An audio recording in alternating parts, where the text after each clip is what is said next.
Assalamualaikum warahmatullahi wabarakatuh. Perkenalkan, saya Putri Adela Parameswari dengan nomor NRP 50012310095. Di sini saya akan menjelaskan mengenai mata kuliah manajemen laboratorium beserta pokok-pokok bahasanya. Yang pertama, mengenai manajemen laboratorium. Manajemen laboratorium merupakan mata kuliah wajib untuk semua mahasiswa di Fakultas Sains dan Analitika Data. Pada mata kuliah ini, mahasiswa akan mempelajari pengelolaan laboratorium secara umum, serta organisasi dan sistem manajemen laboratorium yang sesuai dengan standar ISO atau IEC 17025-2017. Berikut merupakan capaian pembelajaran lulusan yang dibebankan pada mata kuliah manajemen laboratorium. Dan berikut merupakan capaian pembelajaran mata kuliah manajemen laboratorium yang harus dicapai oleh mahasiswa. Untuk pokok bahasan yang pertama yakni pengertian dasar laboratorium.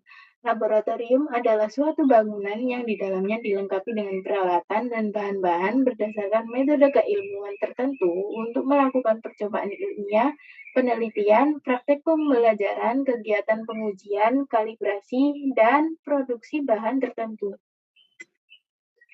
Untuk hakikat dari laboratorium sendiri terdapat ruangan, alat, dan lingkungan. Tipe-tipe laboratorium terdapat 4 tipe, yakni tipe laboratorium 1 yang merupakan laboratorium ilmu dasar, yang tipe kedua laboratorium ilmu dasar di perguruan tinggi, tipe 3 laboratorium bidang keilmuan di jurusan, tipe 4 laboratorium terpadu. Untuk jenis laboratorium sendiri ada 4, yakni laboratorium pendidikan, penelitian, pengendalian proses, dan pelayanan jasa. Fungsi laboratorium sendiri yakni yang pertama tempat proses pembelajaran dengan metode praktikum, merangsang berpikir mahasiswa melalui eksperimen, memupuk rasa ingin tahu, dan sebagai prasarana. Untuk kelengkapan laboratorium itu sendiri ada prasarana laboratorium, sarana laboratorium, peralatan laboratorium, dan bahan percobaan. Penyimpanan alat laboratorium sendiri dikelompokkan menjadi 5, yakni peralatan elektronika, logam, gelas, karet atau plastik, dan peralatan yang bergerak. Selanjutnya ada keselamatan kerja laboratorium, yakni upaya untuk melindungi pekerja, menjaga keselamatan orang lain, melindungi peralatan, tempat kerja, dan bahan produksi, menjaga kelestarian lingkungan hidup, dan melancarkan proses produksi. Tujuan keselamatan kerja ini yang pertama ada kesehatan, keselamatan, dan kesejahteraan, lalu ada mengontrol pelepasan zat berbahaya, mencegah orang lain terkena risiko, mengontrol penyimpanan dan penggunaan bahan berbahaya. Sistem manajemen kebijakan dan keselamatan ada 4, yakni planning, organizing, actuating, dan controlling. Untuk penyebab kecelakaan kerjanya ada 2 tipe, yakni kondisi berbahaya atau unsafe condition. Yang satunya adalah perbuatan berbahaya, yakni unsafe acts. Sumber dari bahaya sendiri terdapat 5, yakni fisik, elektrikal, kimia, mekanik, dan biologi. Untuk fungsi dari keselamatan kerja ini, yang pertama ada antisipasi, identifikasi, dan evaluasi kondisi serta praktik berbahaya, desain pengendalian bahaya, metode, prosedur, dan program, terapkan dokumentasi dan informasikan rekan lain, ukur, periksa kembali keefektifan pengendalian bahaya, dan program pengendalian bahaya. Upaya keamanannya itu terdapat 4, yakni alat pemadam api, alat untuk menghindarkan terjadinya kebocoran gas, P3K, penyediaan tempat sampah yang khusus. Peralatan dari keselamatan kerja, yakni ada pelindung mata, pelindung wajah, pelindung tangan, sepatu tertutup, dan pakaian laboratorium. Selanjutnya, yakni penanganan bahan beracun dan berbahaya. Bahan yang sifatnya dan jumlahnya baik secara langsung maupun tidak langsung dapat mencemari lingkungan hidup, kesehatan, keberlangsungan hidup manusia, serta makhluk hidup lainnya. Klasifikasi dari bahan beracun dan berbahaya ini, yang pertama ada bahan kimia korosif, bahan kimia mudah terbakar, bahan kimia peledak, bahan kimia reaktif terhadap asam, gas bertekanan, bahan kimia radioaktif. Yang selanjutnya untuk penyimpanannya, untuk bahan beracun disarankan tidak terkena sinar matahari langsung. Untuk bahan korosi, menghindari penguapan. Untuk bahan flammable, hindarkan dari sumber api. Untuk bahan eksplosif, ruangan harus kokoh. Dan untuk bahan radioaktif, memiliki instalasi fasilitas atom. Untuk penanganannya, yang pertama, apabila terkena kontak dengan kulit, dibersihkan dengan air mengalir selama 15 menit. Jika terminum, memberikan korban minum air putih. Yang selanjutnya, jika terjadi kebakaran, adalah memadamkan api menggunakan apar. Selanjutnya adalah pengertian dan ruang lingkup sistem standarisasi laboratorium. Penerapan serangkaian prosedur, kebijakan, dan spesifikasi yang diakui secara umum untuk memastikan bahwa pengujian, eksperimen, dan operasi laboratorium dilakukan dengan cara yang konsisten dan dapat diandalkan. Untuk jenis dari standarisasi sendiri ada 3, yakni standarisasi peralatan, prosedur, dan lingkungan.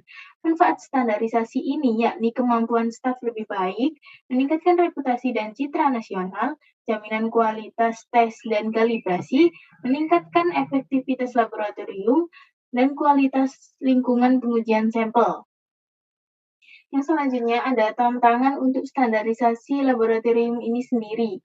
Yang pertama, biaya implementasi, kurangnya SDM terlatih, kompleksitas SMM, resistansi perubahan, dan manajemen resiko.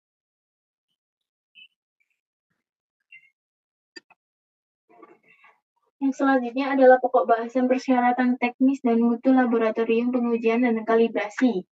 Gambaran umum persyaratan pentingnya, yang pertama, kesehatan dan keselamatan, peralatan laboratorium, personel yang terlatih, fasilitas infrastruktur, manajemen dan dokumentasi, kontrol kualitas. Persyaratan kualitasnya ada 4, yakni sistem manajemen mutu, pengendalian dokumen, audit internal, dan tinjauan manajemen. Untuk manfaat dari persyaratan teknis ini, yang pertama ada peningkatan keandalan dan akurasi, peningkatan kepercayaan pelanggan, keunggulan kompetitif, kepatuhan hukum dan peraturan. Selanjutnya ada sistem dokumentasi dan ketelusuran pengukuran pada laboratorium pengujian. Pengertian dari dokumentasi sendiri yakni kumpulan prosedur, instruksi kerja, dan catatan yang memastikan semua proses laboratorium berjalan sesuai standar, menjaga konsistensi, akurasi, serta keandalan data. Dokumentasi juga menjadi bukti bahwa prosedur dilakukan sesuai regulasi. Untuk pengertian ketelusuran sendiri, yakni sifat dari suatu hasil pengukuran yang hasilnya dapat dihubungkan dengan suatu acuan melalui rantai kalibrasi tidak terputus yang didokumentasikan yang masing-masing menyumbang ketidakpastian pengukuran. Cara andalan dan keakuratan data, yang pertama ada sistem dokumentasi yang terstandar, kalibrasi dan pemeliharaan alat ukur, ketelusuran pengukuran, dan audit dan verifikasi berkala. Untuk tantangan dari sistem dokumentasi ini, yang pertama ada human error, kalibrasi dan pemeliharaan alat, pengelolaan data yang tidak optimal, kurangnya pemahaman standar, dan keterbatasan teknologi. Untuk solusi dari tantangan tersebut, yang pertama ada peningkatan pelatihan untuk staf, penerapan sistem manajemen informasi laboratorium, kalibrasi berkala dan pemeliharaan alat, audit internal dan pemantauan mutu, dan investasi dalam teknologi.